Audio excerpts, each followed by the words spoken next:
way, speaking of the pregame show, Tom, Shay and I were talking earlier that it felt like this loss in Cleveland had a different vibe coming out of it. Like it definitely hit different for the team. There's only 3 games left, and it felt like there was a little bit of finality to that. Do you feel like that's valid, that this one was the hardest one that they've lost the way they did?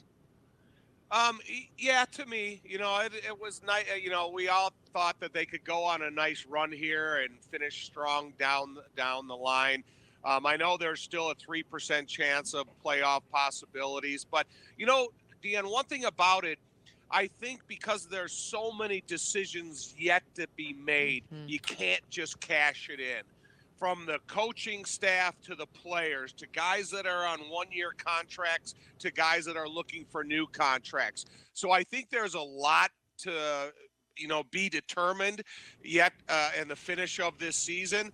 And you have some interesting opponents because, when you prepare against a team that you don't know a lot about, that you don't see very often throughout the course of the season, that they're not your own division, so they're not on a lot of the tape that you're studying.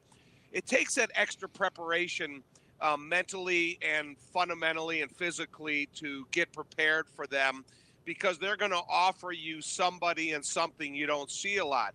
And that's either the confidence that Kyler Murray plays with and his unpredictability of his athleticism, his willingness to throw it in kind of unique spots that some other guys won't, and then a style and a brand of defense that you're not very familiar with according to their lineup. So I think there's, again, a lot to be determined from a lot of different levels of the organization.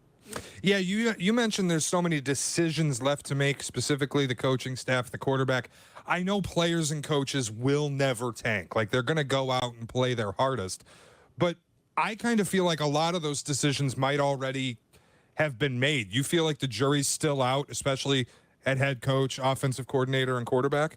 Yeah, I really do. I think if you go out there and this team is busting their butt all the way through the fourth quarter, they're playing to and through the whistle. They're out there giving all the effort that they can possibly give, no matter what the situation is.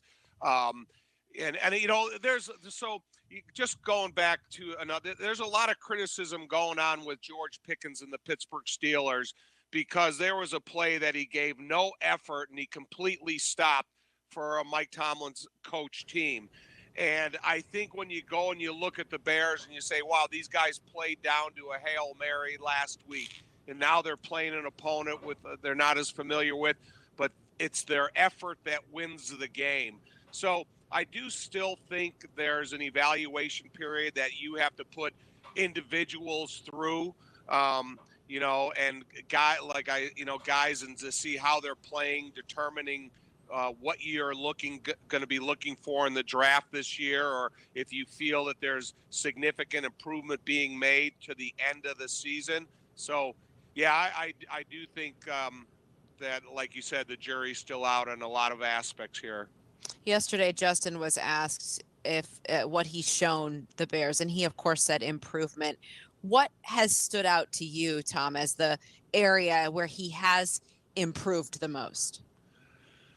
I think it's his, kind of his willingness to extend the time in the pocket behind the line of scrimmage, trying to identify open receivers and make a play or make a big play. That we've seen it a couple times, whether it's on the offside play against Detroit, stepping up in the pocket to DJ Moore in the first Detroit game, his small windows of opportunities that he has willingness to throw in now, and we saw a couple of them against Minnesota and Detroit and in that Washington game. Those are the types of things. But I think when you go back and you do a strict evaluation of Justin and the quarterback position, there's still opportunities there that you'd like to see him get the ball confidently out of his hands and his first or second read according to the play called. So that's where I think that when you look at the way he can finish this season, as much as, he talked about his improvement at the podium yesterday, I still think there's improvements he still has to make in order to, take that final evaluation, to the end of the season and make that determination of how and where you're going to go with that position specifically. Do you think the improvement he has shown is enough to keep the Bears from spending the number one pick on a quarterback? Or if it hasn't been, like, what's the one thing he has left to do that if he does it, will go, Ryan Poles will look and go, that's our quarterback? You know, that kind of that trust he has in himself when he threw that touchdown to Cole Kmet last week, where they had an awful goal line stand there, a goal line, short yardage and goal line. It was 8 snaps to go a yard. Right. Yeah. And to me, first of all, egregiously that you didn't allow Justin to have one carry in that series and try to, with his speed, beat everybody to the pylon after a play action fake, I thought was a big mistake. But when it got right back to the 11th hour and he was able to make that small window of opportunity throw to Cole Kmet, which was kind of an ad-lib play by both of them, that's what kind of the things you would like to see. But I think when you go back and you're a coaching staff and you understand what the play called is and what the timing of the play should be and where he should be looking at his final drop step, and to see him get rid of the ball, get the ball out of his hands immediately and not stress the protection, but have faith in his arm confidence and the receivers that he's throwing to, that's where I think you'd like to see Justin go with it. And I feel that, you don't have Darnell Mooney hasn't been involved in the offense enough because he's a quality receiver. And if you put trust in him as much as you've trusted DJ Moore, I think you can open up the width of this offense more. And so going down the line, those are the type of things that I'd like to see out of Justin is trust in himself, faith in his arm talent, and then put it into the hands of the receiver to make the play for him. Do you think that all the chatter around his every movement has, in fact, gotten in his head in some capacity? Well, I think it's for these young guys, it's hard to ignore, especially if you pay attention to social media as much as some of these guys do nowadays. To me, if I ever, had the opportunity to talk to Justin, I would just ask him to ignore all the outside chatter. So the only thing that he is, involved in is taking his tablet and studying his opponent, studying his play, studying the terminology, and staying away from what's being said about him from the outside, because you're going to have, it's almost like a politician. You're going to have 49% of the people that hate you and 51% of the people that love you. And especially in Justin's position, he's still one of the most dynamic athlete quarterbacks that we've seen in the NFL in a long time. And when you put him on the pedestal names of Lamar Jackson and such, that you can't deny the fact that he offers you a lot of elements at the quarterback position in terms of escapability and long distance arm talent that a lot of guys can offer you nowadays.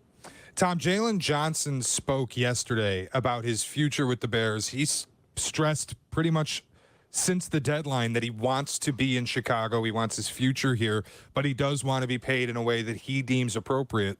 Depending on where you look, like PFF has graded him the best cover corner in football this season.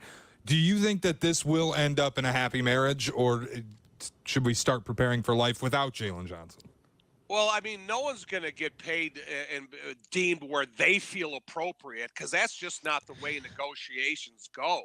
If you come here and you set a realistic benchmark of how much you're willing to take, then he can be back here, no doubt about it. He's a well-liked guy in the locker room, and he's played good football. But don't come out here and tell me that you need to be paid as the top cornerback in the league, and all of a sudden, if you don't get that, then you're going to go somewhere else. I think in any negotiations, there's a fair way that you can go about it according to the salary cap. And if you think you're going to come here and break the bank and then make it unrealistic to sign some other players you need as well to keep this thing pointed in the right direction, I think they have developed depth with Terrell Smith and Tyreek Stevenson and some other guys on the team that can take over at that position. However, I like Jaylen, but he has to understand there's a fair compensation that he's got to be willing to take.